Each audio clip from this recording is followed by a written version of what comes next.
Assalamualaikum dan salam sejahtera. Di dalam video ini, saya akan menunjukkan kepada anda bagaimana untuk menyemak status pembelian seperti mana yang kita telah go through lalui dalam video yang sebelum ini, untuk video tutorial pembelian.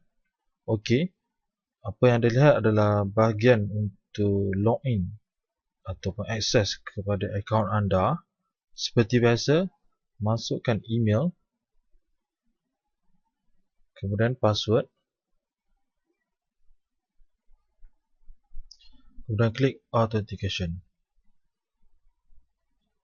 Okey, sekarang klik order history and details. Okey, kita cari pembelian yang paling terkini. Okey, kita klik pada details. Okey, sekarang statusnya adalah ship. Dan untuk pengetahuan anda, nombor tracking ataupun nombor rujukan yang boleh digunakan untuk mengesan parcel atau pembungkusan kita akan dipaparkan di bahagian inilah, di bahagian ini.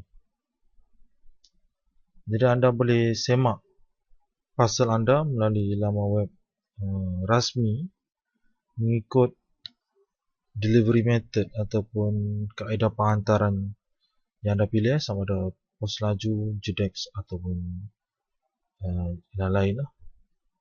Okey, itu saja. Terima kasih kerana menonton video ini.